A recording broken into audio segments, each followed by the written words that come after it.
আজ থেকে রাজ্যে শুরু এসআইআর এর শুনানি পর্ব। 10 লক্ষ ভোটারকে পাঠানো হয়েছে নোটিশ। কোন কোন ডকুমেন্ট রেডি রাখা প্রয়োজন জেনে নিন। আজ থেকেই রাজ্যে শুরু হলো এসআইআর এর শুনানি পর্ব। শুনানির দায়িত্বে ইআরও, এইআরও ও বিএলওরা। কোন কোন ডকুমেন্ট রেডি রাখবেন? শুনানির প্রথম দফায় কতজন ভোটাররা পেলেন ডাক? আসুন বিস্তারিতভাবে জেনে নেওয়া যাক এই প্রতিবেদনের মাধ্যমে। আজ থেকেই শুরু হলো এসআইআর এর শুনানি পর্ব, চলবে 7 ফেব্রুয়ারি পর্যন্ত। রাজ্যে ৩,২34টি হিয়ারিং কেন্দ্র করা হয়েছে বলে জানিয়েছে রাজ্যের মুখ্য নির্বাচনী আধিকারিকের দপ্তর। এসআইআর এর প্রথম পর্বের কাজ শেষ হয়েছে, এবার শুনানির পালা। আজ থেকে শুরু হলো সেই হিয়ারিং পর্ব। জানা গিয়েছে রাজ্য জুড়ে 1 কোটিরও বেশি ভোটারকে শুনানির আওতায় আনা হবে। নির্বাচন কমিশন জানিয়েছে শুনানির সময় শুধুমাত্র আধার কার্ডকে পরিচয়পত্র হিসেবে গ্রহণ করা হবে না। শুনানি প্রক্রিয়া সুষ্ঠুভাবে পরিচালনার জন্য নির্বাচন কমিশন ইতিমধ্যেই মাইক্রো অবজারভারদের প্রশিক্ষণের কাজও শুরু করেছে। তাদের দায়িত্ব থাকবে শুনানি চলাকালীন কমিশনের নির্দেশিকা ঠিকভাবে মানা হচ্ছে কিনা তা নজরে রাখা। কোনো ইআরও বা এইআরওর কাজে অনিয়ম ধরা পড়লে প্রথমে সতর্ক করা হবে। তাতেও কাজ না হলে সরাসরি নির্বাচন কমিশনকে রিপোর্ট পাঠাবেন মাইক্রো অবজারভাররা। নির্বাচন কমিশন সূত্রে জানা গিয়েছে রাজ্যের 294টি বিধানসভা কেন্দ্রে কমপক্ষে 11টি করে শুনানির টেবিল বসানো হবে। প্রতিটি টেবিলে থাকবেন একজন ইআরও বা এইআরও এবং একজন মাইক্রো অবজারভার। ফলে রাজ্য জুড়ে মোট ৩,২34টি টেবিলে শুনানি চলবে। প্রয়োজনে টেবিলের সংখ্যা আরও বাড়ানো হতে পারে। পাশাপাশি 4,000-এরও বেশি মাইক্রো অবজারভার মোতায়েন করা হতে পারে।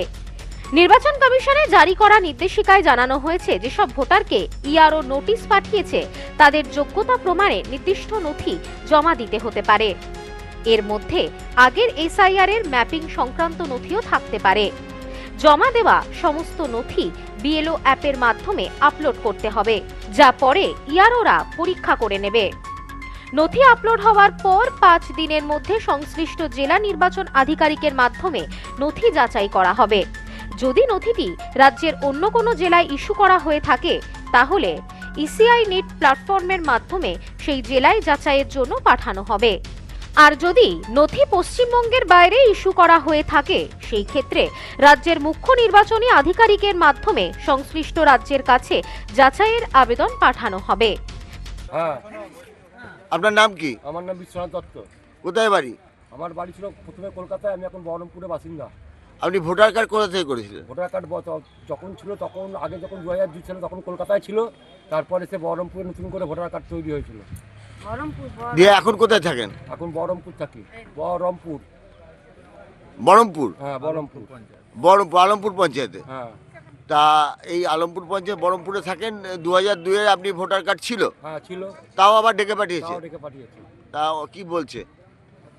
কিছু এখনো বলেনি। এখন আমাকে তোমার হিয়ারিংয়ের নোটিশ পাঠিয়েছে। কি কি কাগজ নিয়ে যেতে বলছে? বলছে জন্ম সার্টিফিকেট কিংবা ভোটার কার্ড, আই কার্ড, সমস্ত কিছু। নির্বাচন কমিশনের তথ্য অনুযায়ী প্রথম ধাপে প্রায় 10 লক্ষ ভোটারকে শুনানির নোটিশ পাঠানো হয়েছে। মোট 1,67,00,000 ভোটারের নাম যাচাইয়ের আওতায় রয়েছে। এর মধ্যে 1,36,00,000 ভোটারের তথ্যে কিছু অসঙ্গতি রয়েছে এবং 31 লক্ষ ভোটারের নামের সঙ্গে কোনো ম্যাপিং নেই। প্রথমে এই 31 লক্ষ ভোটারের শুনানি শুরু হবে। শুনানিতে ডাকা ভোটারদের কাছ থেকে একাধিক নথি চাওয়া হতে পারে।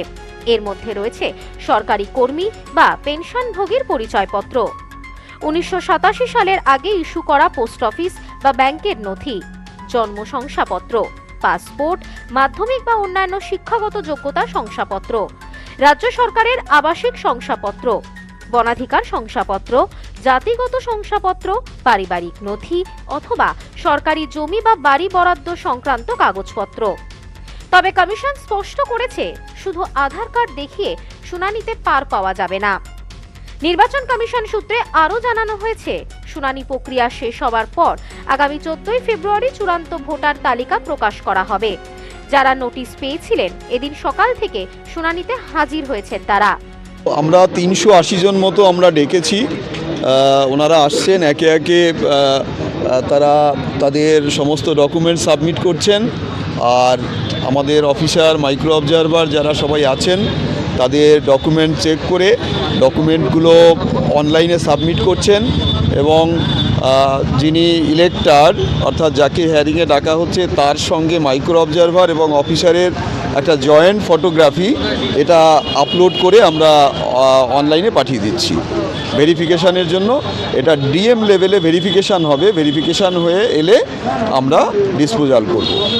এটা আমাদের 169 বালি অ্যাসেম্বলি, এখানে আমাদের শ্রমিক মঙ্গল কেন্দ্র লেবার ডিপার্টমেন্টের অফিস, এখানে আমাদের সারা বালি কেন্দ্রের হেয়ারিং এখানেই শিডিউল করা আছে। এখানেই আমাদের 3টে থানা অর্থাৎ বেলুর, বালি এবং লিলুয়া, এই 3 থানার যারা বাসিন্দা যাদেরকে হেয়ারিংয়ের জন্য ডাকা হচ্ছে তারা এখানেই সবাই উপস্থিত হবেন। তাদেরকে আমরা হেয়ারিং নোটিশ বাড়ি বাড়ি পৌঁছে দিয়েছি। এই বিষয়ে বালির ইআরও অমলেন্দু সমাদ্দার বলেন, যারা নোটিশ পেয়েছিলেন তারা আসছেন, তাদের কাগজপত্র খতিয়ে দেখা হবে। ব্যুরো রিপোর্ট, নিউজ স্নোম্যান্সল্যান্ড, Kolkata. Sampriti guest house hotel and restaurant, সমস্ত আধুনিক সুবিধাযুক্ত AC double bedroom, standard double bedroom, twin bedroom, deluxe double bedroom. আমাদের হোটেলেই রয়েছে বাঙালির খাবার সহ মাল্টি কুইজিন রেস্টুরেন্ট, শহরের মধ্যে অথচ সম্পূর্ণ নিরাপদ পরিবেশে থাকা খাওয়ার একমাত্র ঠিকানা Sampriti guest house hotel and restaurant, Chakdah road, টবাজার, বনগাঁ। ফোন 03215257603।